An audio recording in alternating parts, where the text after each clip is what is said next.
জালসাগুলির পরিস্থিতি দিনের পর দিন কি যে রূপ ধারণ করছে।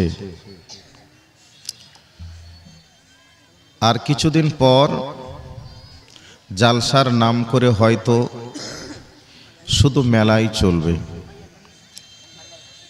সেই রকমই পরিস্থিতি। এক অপরের হাত ধরে টানাটানি, এর নাম যদি জালসা হয় তাহলে মেলাকার নাম হবে। কাজেই যাদের পরামর্শে এমনটা হচ্ছে বা হয়েছে, তাদের মাঝে আর আবু জাহেলের মাঝে পার্থক্য আছে বলে মনে হয় না। জালসার নামে এইভাবে ভণ্ডামি চলবে, আর সেই জালসায় এসে আমাদেরকে বক্তব্য রাখতে হবে। সেই জালসায় কোরআন হাদিসের আলোচনা চলবে, মানুষ আপন ইচ্ছাতে ঘুরবে, নারী পুরুষ অবাধ মেলামেশাও তারা করবে, আর এর নামই জালসা হবে। এটা কি মেনে নেওয়া যাবে? এর জন্যে আমরাই বা কোন জায়গাতে যাব? আর যারা এই জালসার অ্যারেঞ্জমেন্ট করার পরে মেলাকে অনুমতি দিচ্ছে, তারাই বা কোন জায়গায় যাবে? আশা করি বাঁচার কোনো উপায় থাকবে বলে মনে হচ্ছে না। সেই জন্য সবার তো ইউনিয়ন আছে, বক্তাদেরও একটা ইউনিয়ন হওয়ার প্রয়োজন আছে, তাই না? পৃথিবীতে একটা প্রাণী বাস করে যার নাম কাক। এত বড় ইউনিয়ন, একজনকে মেরে দেখেন তো, একজনের গায়ে একটু আঘাত করিয়ে দেখেন, একজনের একটা বাচ্চাকে মেরে দিয়ে দেখেন, আপনার অবস্থাটা কি করবে? তাহলে সবার যদি ইউনিয়ন থাকতে পারে তাদের অধিকার পাওয়ার জন্যে, তারা বাঁচার জন্যে, তারা যদি তাদের ইউনিয়নকে টিকিয়ে রাখতে পারে, তাহলে বক্তাদের একটা ইউনিয়ন হওয়ার প্রয়োজন আছে, নেই? আছে। যদি বক্তারা ইউনিয়ন করে, মেলা বন্ধ হবে বলে আশা করছি।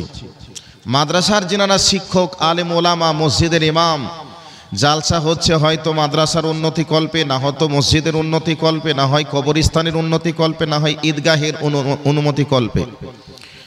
তো প্রত্যেক জায়গায় ইমাম, মাদ্রাসার শিক্ষকদের হাত পা বাঁধা, বলার ইচ্ছা অনেক, মেনে নিতে পারে না, মেনে নিতে চায়ও না, কিন্তু তাদের ওপরে যে জাহেলগুলি বসে আছে, জাহেলদের অত্যাচারে মুখ খুলে কথা বলতে পারে না। তো আমাদের মুখটাকে বন্ধ করে রাখতে পারবেন না।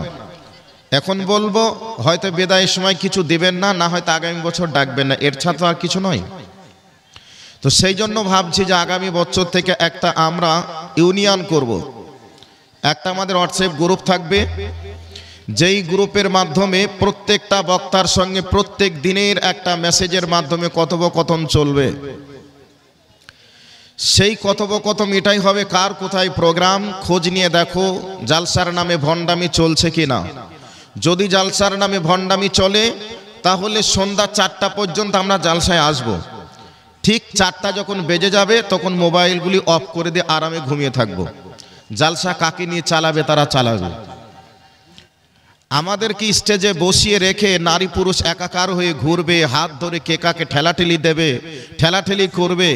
একটা যুবক একটা যুবতী বাড়ি থেকে বলবে যে আমি জালসায় যাচ্ছি, বয়ফ্রেন্ড গার্লফ্রেন্ড একাকার হয়ে তারা নোংরামি করবে জালসার নামে, আর সেই জালসায় এসে আমাদেরকে কোরআন হাদিসের আলোচনা করতে হবে। এটা কি মেনে নেওয়া যাবে?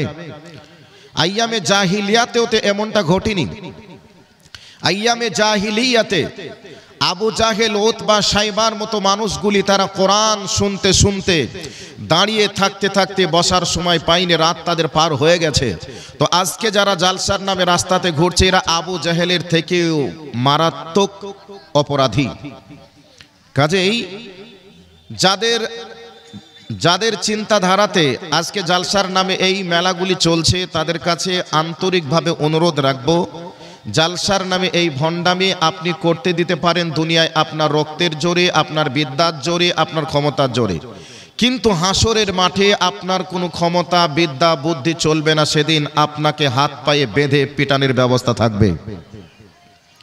সেই জন্য অনুরোধ রাখছি, কোরআন হাদিসের বাইরে কিছু করার চেষ্টা করবেন না। সারাটা জীবন, সারাটা বছর সব জায়গায় তো অন্যায় করছেন, আবার এই মাদ্রাসা মসজিদের বাৎসরিক একটা জালসাতে এসে আপনাকে অন্যায় করতে হবে, আর অন্যায়ের রাস্তাকে আপনাকে দেখিয়ে দিতে হবে। আপনাকে আন্তরিকভাবে অনুরোধ রাখছি, জালসার নামে এমনটা যাতে না চলে, সেই জন্য আপনার কাছে অনুরোধ রাখলাম।